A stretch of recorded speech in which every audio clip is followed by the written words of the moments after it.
আসসালামু আলাইকুম সবাইকে ওয়েলকাম করছে যুবরাজ খান আবির। আশা করি সবাই বেশ ভালো আছেন। সান্তিয়াগো বার্নাব্যুতে এসে আগে গোল দিয়ে জিতে যাওয়াটা খুব কঠিন ব্যাপার, রাইট? এবং সেটাই হইছে। অলিম্পিক মার্সেই প্রথমে গোল করছে কিন্তু জিততে পারে নাই। তারা হেরে গেছে 2-1 গোলে। যদিও দুইটা গোলই হয়েছে পেনাল্টিতে এবং অনেকের ধারণা সেকেন্ড পেনাল্টিটা হয় না, অনেক অনেক কন্ট্রোভার্সি আছে। পেনাল্টি যখনই হয় তখনই আসলে কন্ট্রোভার্সি থাকবে। পেনাল্টি কখনো 100% ফেয়ার আপনি কোনো পক্ষকেই পাবেন না। সো কথা হচ্ছে রিয়াল মাদ্রিদ জিতছে, পূর্ণ 3 পয়েন্ট পাইছে, এটা ইম্পর্টেন্ট। জাবি আলোনসোর চ্যাম্পিয়ন্স লিগের যে অভিষেকটা একদম জয় দিয়ে শুরু হইলো। এখন এই ম্যাচ জুড়ে যেভাবে আমার কাছে মনে হয়েছে যে অলিম্পিক মার্সে ডিফেন্ড করছে এবং সুযোগ পাইলে যেভাবে কাউন্টার দিছে, এক কথাই আসলেই ব্রিলিয়ান্ট। আর অলিম্পিক মার্সেই চ্যাম্পিয়ন্স লিগের ইতিহাসে তারা কিন্তু চ্যাম্পিয়ন্স লিগ উইনার। সো তারা ছোট দল না। গতকালকে আমি কিন্তু রিভিউতে বলছিলাম যে মার্সেই কোনোভাবে ছোট দল না, এবং তারা কিন্তু সেইটা করছে, সে গার্ডস দেখাইছে। ভাই, সান্তিয়াগো বার্নাব্যুতে এসে রিয়ালের এগেইনস্টে গার্ডস দেখানো এটা সহজ ব্যাপার না। তো সর্বোপরি আমি বলবো যে অলিম্পিক মার্সের দুই সেন্টার ব্যাক, দুই আর্জেন্টাইন, একজন হচ্ছে মেদিনা আর একজন হচ্ছে আপনার বালেরদি, ভালো করছে। সাথে গোলকিপার রুল্লির কথা বলতে হবে, যে লেভেলে সেভ করছে। রিয়াল মাদ্রিদ টোটাল 15টা মেবি ওয়ান টার্গেট শট করছে ভাই, সেখানে 15টার ভেতরে 2টা মাত্র গোল হয়েছে, বাকিগুলো সে সেভ করছে। রুল্লি কি ব্রিলিয়ান্ট সেভ! মনে হচ্ছিল যে গতকালকে রিয়াল মাদ্রিদ খেলতেছে হচ্ছে রোবটের এগনেস্টে।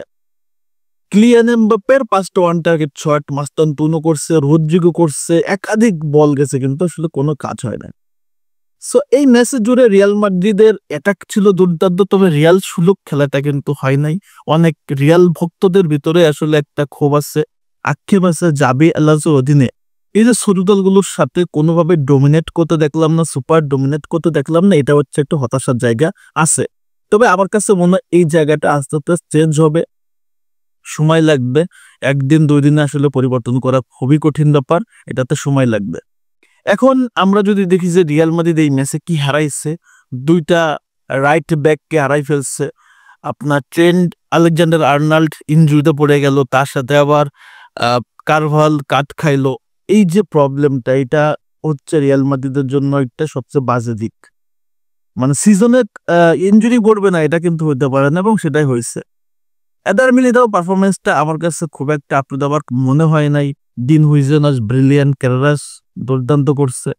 মিডফিল্ডে গতকালকে হয়তোবা আর্দা গুলারের কাছ থেকে আপনি যথেষ্ট ভালো পারফরমেন্স দেখেন নাই, কারণ একটা প্লেয়ার আপনার প্রতিদিন পারফরমেন্স করবে না। তবে রদ্রিগোর কথা বলতে হবে, রদ্রিগো যখনই সুযোগ পাইছে তার ব্রিলিয়ান্স দেখাইছে। রদ্রিগোর পারফরমেন্স নিয়ে, রদ্রিগোর ব্রিলিয়ান্সি নিয়ে কোনো রকম কোনো করছেন নাই। সমস্যা হচ্ছে রদ্রিগোর গেম টাইম, এবং সে এমন একটা পজিশনে খেলে যে পজিশনে অন্যতম সেরা একটা প্লেয়ার ভিনিসিয়াস জুনিয়র খেলে। তো 2টা প্লেয়ার এই জায়গাটা হলো কম্বাইন করে খেলা খুবই কঠিন ব্যাপার। তাদের দুজনের ক্যারিয়ার বাঁচাইতে গেলে এইখান থেকে একটা প্লেয়ারকে যে কোনো জায়গায় চলে যেতেই হবে, না হলে ভাই দেখেন যখনই রদ্রিগো ফর্মে এই যে দুর্দান্ত খেলতেছে, যে কোনো টাইমে কিন্তু তার গোল চলে আসতে পারতো। যখনই সে রিদমে আছে তখনই তাকে উঠাই নেওয়া হয়েছে এবং বিদিকে নামানো হয়েছে। যখন একটা প্লেয়ার রিদমে আছে সেখান থেকে একটা প্লেয়ারকে উঠাই নিয়ে আবার নতুন একটা প্লেয়ারকে নামাইলে সে কিন্তু খুব একটা যে আপনাকে ভালো সার্ভিস দিতে পারবে সেটা এমন না। রদ্রিগোর উঠানোর পর ভিনি খুব একটা সার্ভিস দিতে পারে নাই। সো এই জায়গাটাই দুইজনের একটা ডিসিশন নিতে হবে যে আসলে কি করা উচিত।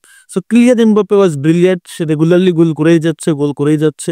মাস্তানতুনোর কথা বলবো আমি, ফ্রাঙ্কো মাস্তানতুনো গতকালকে ম্যাচে হয়তোবা তার গোল পাওয়া উচিত ছিল, যদিও ক্লিনিক্যাল ফিনিশিং হয় না, তবে তার কনফিডেন্টটা আমার কাছে মনে হচ্ছে বোস্ট আপ হচ্ছে। সর্বোপরি রিয়াল মাদ্রিদ 3 পয়েন্ট পাইছে, এটা আমার কাছে মুখ্য বিষয়। চ্যাম্পিয়ন্স লিগের ম্যাচগুলোতে আপনি কত ডোমিনেট করছেন এটা আমার দেখার দরকার নেই, কত পার্সেন্ট বল দখল আসছেন দেখার দরকার নেই। আপনি ঘরের মাঠে জিতছেন, আপনি ম্যাচ জিতছেন, এটা হচ্ছে বড় জিনিস, এবং রিয়াল মাদ্রিদ কিন্তু সেটাই করছে। সো সান্তিয়াগো বার্নাব্যুতে এসে রিয়াল মাদ্রিদকে আগে গোল দেওয়াটা যতটা আসলে আপনার কাছে খারাপ, ততটাই রেজাল্ট খারাপই হবে, রে স্বাভাবিক। সো ফার্স্ট ম্যাচ জাবির অভিষেক চ্যাম্পিয়ন্স লিগের প্রথমবারের মতো, এবং এসেই সে কিন্তু তার ক্লাসটা দেখাই দিল এবং রিয়াল মাদ্রিদ 2-1 গোলে জয় পেল।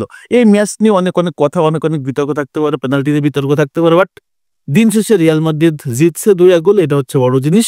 এবং এই ম্যাচ থেকে হয়তোবা জাবি আলোনসো আরো ডিফারেন্ট কিছু প্ল্যান হয়তোবা নেক্সট ম্যাচে করে ফেলবে। সো গতকালকে ম্যাচ নিয়ে আপনাদের মতামতটা কি অবশ্যই কমেন্টস করে জানিয়ে দিবেন। এবং যারা আমার ভিডিও রেগুলারলি দেখেন ফেসবুক থেকে দেখলে ফলো করতে পারেন, ইউটিউব থেকে দেখলে সাবস্ক্রাইব করতে পারেন। আল্লাহ হাফেজ।